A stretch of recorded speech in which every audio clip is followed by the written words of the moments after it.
Welcome to Jaisai TNPSC academy. நம்ம இன்னைக்கு இந்த வீடியோவில் என்ன பார்க்க போகிறோம்னா, ஜனவரி 4ஆம் தேதிக்கான கரண்ட் அஃபேர்ஸ் தான் பார்க்க போகிறோம். வீடியோக்குள்ளே போகிறதுக்கு முன்னாடி நீங்கள் இன்னும் நம்ம சேனலை சப்ஸ்கிரைப் பண்ணல அப்படின்னா சப்ஸ்கிரைப் பண்ணிக்கோங்க.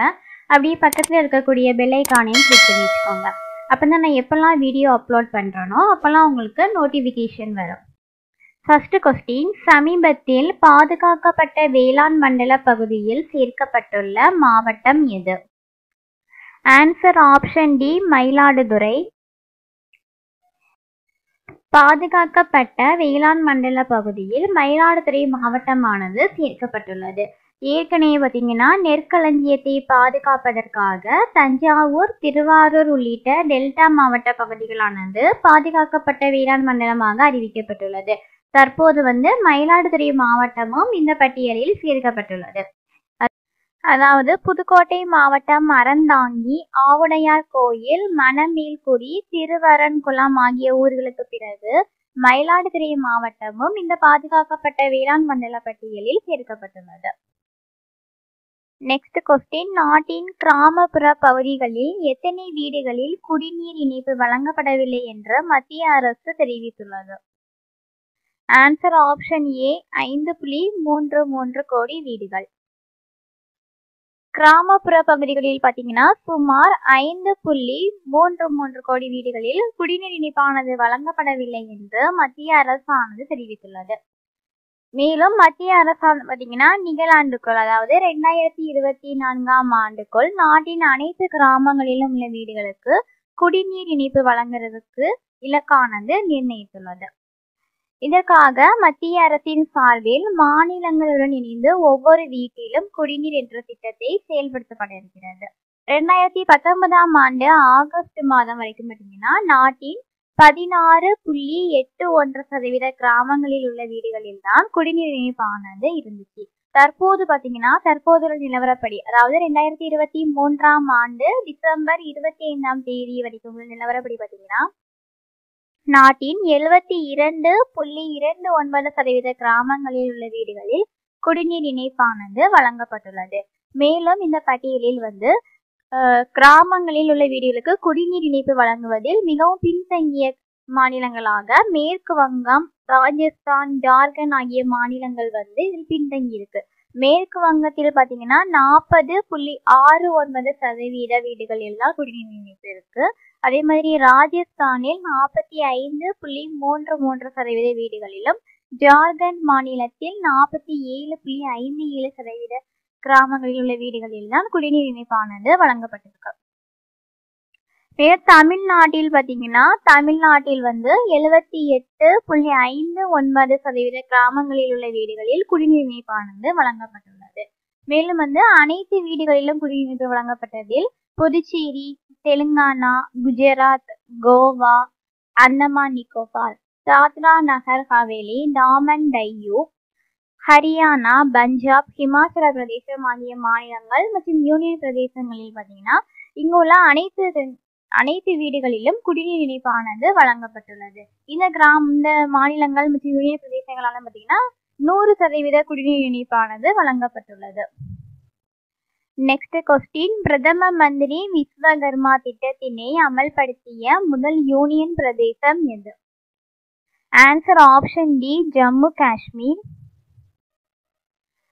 கைவினை கலைஞர்களுக்கு உதவக்கூடிய நோக்கில் கொண்டு வரப்பட்ட பிரதமரின் விஸ்வகர்மா திட்டத்தினை அமல்படுத்திய முதல் யூனியன் பிரதேசமாக ஜம்மு காஷ்மீர் ஆனது மாறியிருக்கு. இந்த திட்டத்தின் கீழ் பார்த்தீங்கன்னா முதல் கட்டமாக 30 பேருக்கு தர்சி கலை பயிற்சியானது அளிக்கப்பட உள்ளது. இந்த கலை பயிற்சி அளிக்கக்கூடிய நிகழ்ச்சியை பார்த்தீங்கன்னா ஜம்மு காஷ்மீரின் துணைநிலை ஆளுநரின் ஆலோசகரான ராஜீவ் ராய் பட்நாகர் மற்றும் மத்திய திறன் மேம்பாட்டுத்துறை செயலாளர் அதுல் குமார் திவாரி ஆகியோர் நடத்தி வச்சிருக்காங்க. இந்த பிரதமரின் விஸ்வகர்மா திட்டம், இந்த திட்டமானது பார்த்தீங்கன்னா செப்டம்பர் 17ஆம் தேதி 2023ஆம் ஆண்டு தொடங்கப்பட்டுள்ளது. இந்த திட்டத்தின் மூலம் இந்தியா முழுவதும் உள்ள கைவினை கலைஞர்களுக்கான பொருளாதார ஆதரவு, திறன் வளர்ப்பு, திறன் சார்ந்த பயிற்சி மற்றும் சந்தைப்படுத்துதலுக்கான ஆதரவு போன்றவற்றை இந்த திட்டமானது வழங்குகிறது. நெக்ஸ்ட் கொஸ்டின், மாநில காவல்துறை தலைவர்கள் ஐஜிக்கள் பங்கேற்கும் மாநாடு 2024 எங்கு நடைபெற உள்ளது? Answer option B, Jaipur. மாநில காவல்துறை தலைவர்கள் மற்றும் ஐஜிக்கள் பங்கேற்கும் மாநாடு 2024. இந்த மாநாடு வந்து பார்த்தீங்கன்னா ராஜஸ்தானின் ஜெய்ப்பூர் நகரில் நடைபெற உள்ளது. நெக்ஸ்ட் கொஸ்டின், எந்த நகரங்களுக்கு இடையே கடலுக்கு அடியிலான கண்ணாடி இழை கேபிள் இணைப்பு திட்டத்தை பிரதமர் மோடி தொடங்கி வைத்தார்? ஆன்சர் ஆப்ஷன் ஏ, கொச்சி மற்றும் லட்சத்தீவு. கொச்சி மற்றும் லட்சத்தீவு இடையே கடலுக்கு அடியிலான கண்ணாடி இழை கேபிள் இணைப்பு திட்டத்தை பிரதமர் நரேந்திர மோடி அவர்கள் வந்து தொடங்கி வைத்திருக்காங்க. மேலும் கட்மாட் பகுதியில் உருவாக்கப்பட்ட கடல் நீரை குடிநீராக்கும் திட்டத்தையும் பிரதமர் அவர்கள் வந்து தொடங்கி வைத்திருக்காங்க. நெக்ஸ்ட் கொஸ்டின், பிரிக்ஸ் கூட்டமைப்பில் புதிதாக இணைந்துள்ள உறுப்பு நாடுகள் எத்தனை? Answer option B, 5. பிரிக்ஸ் கூட்டமைப்பில் புதியதாக 5 உறுப்பு நாடுகளானது இணைந்துள்ளது. அது எந்த நாடுகள் அப்படின்லாம் சொல்லி பார்த்தீங்கன்னா எகிப்து, எத்தியோப்பியா, ஈரான், சவுதி அரேபியா, ஐக்கிய அரபு அமீரகம் போன்ற 5 உறுப்பு நாடுகள் வந்து இந்த கூட்டமைப்பில் புதியதாக இணைந்துள்ளது. அதாவது இந்த பிரிக்ஸ் கூட்டமைப்பின் 15வது உச்சி மாநாடானது தென்னாப்பிரிக்காவின் ஜோகன்னஸ்பர்க் நகரில் 2023 ஆகஸ்ட் மாதம் நடைபெற்றது. இந்த மாநாட்டில் பார்த்தீங்கன்னா எகிப்து, எத்தியோப்பியா, ஈரான், சவுதி அரேபியா, ஐக்கிய அரபு அமீரகம், அர்ஜென்டினா ஆகிய 6 நாடுகளே இந்த பிரிக்ஸ் கூட்டமைப்பின் உறுப்பினர்களாக சேர்க்கக்கூடிய பரிந்துரைக்கு ஒப்புதலானது வழங்கப்பட்டுள்ளது. இந்நிலையில் அர்ஜென்டினாவின் அதிபரான ஜேவியர் மிலே அவர் வந்து அர்ஜென்டினா இந்த அமைப்பில் உறுப்பினராக இணையக்கூடிய முடிவை திரும்ப பெற்றுக்கொண்டார். இதனைத் தொடர்ந்து மற்ற 5 உறுப்பு நாடுகள், அதாவது எகிப்து, எத்தியோப்பியா, ஈரான், சவுதி அரேபியா, ஐக்கிய அரபு அமீரகம் ஆகிய 5 நாடுகளும் இந்த அமைப்பில் உறுப்பு நாடுகளாக இணைக்கப்பட்டுள்ளன என்று ரஷ்ய அதிபர் விளாடிமிர் புதின் அவர் வந்து தெரிவித்திருக்காரு. இதனைத் தொடர்ந்து இந்த நாடுகள் வந்து இது உறுப்பு நாடுகளாக சேர்க்கப்பட்டதை தொடர்ந்து இந்த அமைப்பானது 10 உறுப்பு நாடுகள் அங்கம் வகிக்கும் கூட்டமைப்பாக மாறியிருக்கிறது. இந்த பிரிக் கூட்டமைப்பானது பார்த்தீங்கன்னா சர்வதேச விவகாரங்களில் மேற்கத்திய நாடுகளின் ஆதிக்கத்தை கட்டுப்படுத்தக்கூடிய நடவடிக்கையாக பிரேசில், ரஷ்யா, இந்தியா, சீனா ஆகிய நாடுகள் இணைந்து 2006 செப்டம்பர் மாதம் இந்த கூட்டமைப்பை நிறுவின. இந்த கூட்டமைப்பில் 2010 செப்டம்பர் மாதம் தென்னாப்பிரிக்கா இணைந்ததை தொடர்ந்து இந்த கூட்டமைப்பானது பிரிக்ஸ் என மறுபெயரிடப்பட்டது. மேலும் இந்த கூட்டமைப்பின் 2024 தலைமை பொறுப்பை ரஷ்யாவானது ஏற்றுள்ளது. இதனைத் தொடர்ந்து இந்த பிரிக்ஸ் கூட்டமைப்பின் 16வது உச்சி மாநாடானது ரஷ்யாவின் கசான் நகரில் அக்டோபர் மாதம் நடைபெற உள்ளது. இந்த பிரிக்ஸ் கூட்டமைப்பின் தலைமையகம் எங்க இருக்குன்னு சொல்லி பார்த்தீங்கன்னா சீனாவின் ஷாங்காய் நகரில் இருக்கு. நெக்ஸ்ட் கொஸ்டின், லூசி என்ற ட்ரோனினை கண்டுபிடித்த நாடு எது? Answer option A, Germany. Lucy drone, இந்த ட்ரோன் பார்த்தீங்கன்னா பேரிடர்களால் பாதிக்கப்பட்டவர்களை ஒளியை கொண்டு கண்டறியக்கூடிய விதமாக ஜெர்மனியானது இந்த ட்ரோனினை கண்டுபிடித்திருக்கு. நெக்ஸ்ட் கொஸ்டின், பாலைவன சூறாவளி என்ற கூட்டு இராணுவ பயிற்சியானது எந்த 2 நாடுகளுக்கிடையே நடைபெற்றது? ஆன்சர் ஆப்ஷன் பி, இந்தியா மற்றும் ஐக்கிய அரபு அமீரகம். பாலைவன சூறாவளி என்ற கூட்டு இராணுவ பயிற்சியானது இந்தியா மற்றும் ஐக்கிய அரபு அமீரகம் ஆகிய நாடுகளிடையே நடைபெற்றுள்ளது. Next question, Chennai music academy சார்பில் நிறுத்திய கலாநிதி விருதானது யாருக்கு வழங்கப்பட்டது? Answer option B, Vasanthalakshmi Narasimhachari.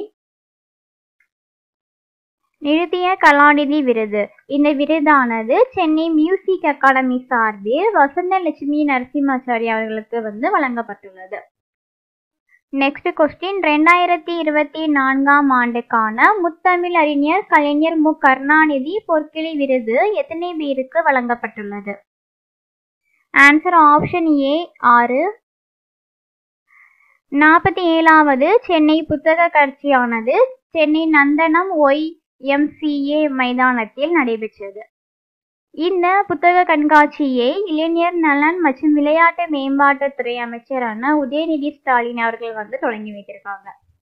இந்த புத்தக காட்சியில் 2024ஆம் ஆண்டுக்கான முத்தமிழறிஞர் கலைஞர் மு. கருணாநிதி பொற்கிழி விருதானது பேராசிரியர் ஆசிவ சுப்பிரமணியன், அதாவது உரைநடை பிரிவில் பேராசிரியர் ஆசிவ சுப்பிரமணியனுக்கும், நாவல் பிரிவில் தமிழ் மகன் அவர்களுக்கும், சிறுகதை பிரிவில் அழகிய பெரியவன், கவிதை பிரிவில் கவிஞர் உமா மகேஸ்வரி, மொழிபெயர்ப்பு பிரிவில் மயிலை பாலு, நாடக பிரிவில் வேலு சரவணன் ஆகியோருக்கு வழங்கப்பட்டுள்ளது. இவர்களுக்கு விருது மற்றும் தலா ரூபாய் 1,00,000 வழங்கப்பட்டது. இந்த முத்தமிழ் அறிஞர் கலைஞர் மு. கருணாநிதி பொற்கிழி விருதானது பார்த்தீங்கன்னா ஆண்டுதோறும் நாவல், சிறுகதை, கவிதை, நாடகம், மொழிபெயர்ப்பு ஆகிய பிரிவுகளில் சிறந்த படைப்புகளை வழங்கிய எழுத்தாளர்களை கௌரவிக்கக்கூடிய வகையில் வழங்கப்பட்டு வருகிறது. நெக்ஸ்ட் கொஸ்டின், ஜிசாட் 20 செயற்கைக்கோள் எத்தனை கிலோ எடை கொண்டது? Answer option C 4700 kilo. பிரபல தொழிலதிபர் எலான் மஸ்குக்கு சொந்தமான ஸ்பேஸ் எக்ஸ் நிறுவன ராக்கெட் மூலம் இந்த ஜிசாட் 20 செயற்கைக்கோளானது விண்ணில் ஏவப்பட இருப்பதாக இஸ்ரோவின் வர்த்தக நிறுவனமான நியூ ஸ்பேஸ் இந்தியா திட்டமிட்டுள்ளது. இந்த ஜிசாட் 20 செயற்கைக்கோளானது பார்த்தீங்கன்னா அதனுடைய எடை 4700 கிலோ எடை கொண்டது. இந்த செயற்கைக்கோளுக்கு தகவல் தொடர்பு செயற்கைக்கோளாகும். இதுக்கு ஜிசாட் 20 அப்படிங்கிற பேர் ஜிசாட் N2 என்று மறுபெயரிடப்பட்டுள்ளது. இதனுடைய வடிவமைப்பானது பார்த்தீங்கன்னா தொலைதூர பகுதிகள் மற்றும் தகவல் தொடர்பு வசதியை பெறாத பகுதிகளுக்கு இதனுடைய சேவையை அளிக்கக்கூடிய வகையில் இந்த செயற்கைக்கோளானது வடிவமைக்கப்பட்டுள்ளது.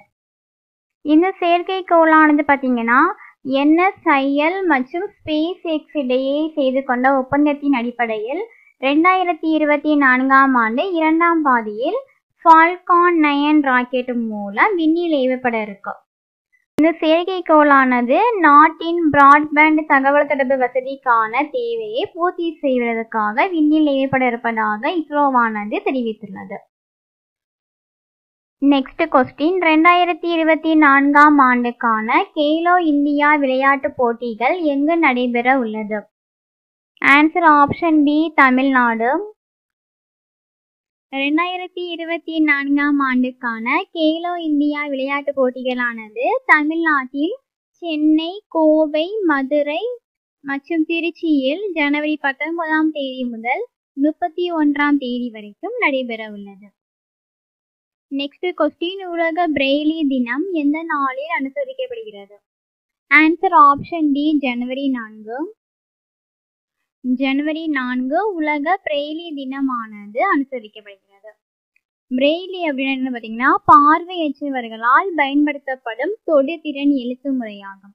இந்த பிரெய்லியை கண்டுபிடித்த லூயிஸ் பிரெய்லியின் பிறந்த நாளை நினைவு கூறக்கூடிய வகையில் ஒவ்வொரு ஆண்டும் ஜனவரி 4ஆம் தேதி பார்த்தீங்கன்னா உலக பிரெய்லி தினமானது கொண்டாடப்படுகிறது.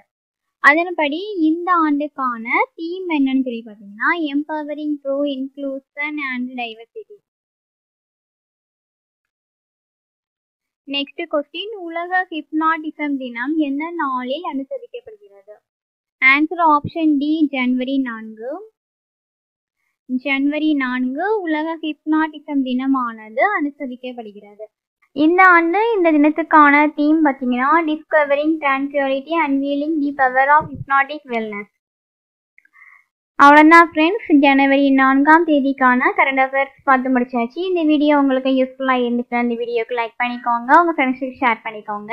இதே மாதிரி டெய்லி கரண்ட் அஃபேர்ஸ்க்காக மறக்காமல் நம்ம சேனலை சப்ஸ்கிரைப் பண்ணிடுங்க. தேங்க்யூ.